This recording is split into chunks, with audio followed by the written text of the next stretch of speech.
নমস্কার, দেখছেন কলকাতা টিভি, সঙ্গে রয়েছে আমি স্বর্ণালী। শুরু করছি সংবাদ সারাদিন। বাংলাদেশিদের বিভিন্ন দেশের ভিসা দেওয়ার টোপ। বাংলাদেশ থেকে আসা মেডিকেল ভিসায় আসাদের টার্গেট। ভিসার নাম করে আটকে রেখে টাকা আত্মসাতের অভিযোগ সামনে এলো এবার। নিউ টাউন টেকনোসিটির এই ঘটনা বলেই জানতে পারা যাচ্ছে।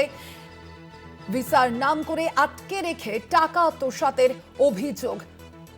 বাংলাদেশ থেকে আসা মেডিকেল ভিসায় আসাদেরই টার্গেট করা হচ্ছে প্রাথমিকভাবে, এমনটাই জানতে পারা যাচ্ছে পুলিশ সূত্রে। বাংলাদেশের বিভিন্ন দেশের ভিসা দেওয়ার টোপ।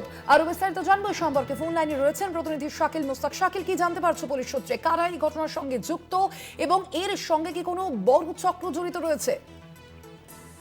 দেখো, একদমই পুলিশ সূত্রে যেটি খবর পাওয়া যাচ্ছে, গতকাল রাতে টেকনোসিটি থানার পুলিশের কাছে খবর আসে যে বালিগড়ি এলাকায় একটি অ্যাপার্টমেন্টে দুই বাংলাদেশি নাগরিককে আটকে রাখা হয়েছে এবং খবর পেয়ে পুলিশ গিয়ে দুজন বাংলাদেশি যুবককে উদ্ধার করে এবং দুজনকেই কিন্তু গ্রেফতার করা হয় এবং জিজ্ঞাসাবাদ করে কিন্তু পুলিশ জানতে পারে যে বাংলাদেশ থেকে যারা মেডিকেল ভিসাতে আসতো তাদেরকে টার্গেট করতো এবং তাদের বিভিন্ন দেশে যাওয়ার প্রয়োজন হলে তারা ভিসা করিয়ে দেওয়ার নাম করে তাদেরকে ডেকে আটকে রেখে মোটা টাকার ডিমান্ড করতো এবং গত শনিবার থেকে তাদের আটকে রাখা হয় বলে অভিযোগ এবং তাদেরকে তুরস্ক যাওয়ার জন্য এই ভিসার প্রয়োজন ছিল এবং তুরস্কের ভিসা পায় তার নাম করেই কিন্তু এই দুই বাংলাদেশিকে ডেকে পাঠানো হয়েছিল এবং এই যে দুজন ধৃত তাদেরকে আজকে আদালতে তোলা হবে, বারাসাত আদালতে, এবং পুলিশ নিজেদের হেফাজতে নেওয়ার আবেদন জানাবে এবং এই চক্করে আর কে কারা জড়িত রয়েছে সেই সব বিষয়ে কিন্তু টেকনোসিটি থানার পুলিশ তদন্ত করে দেখবে পুরো ঘটনাটা।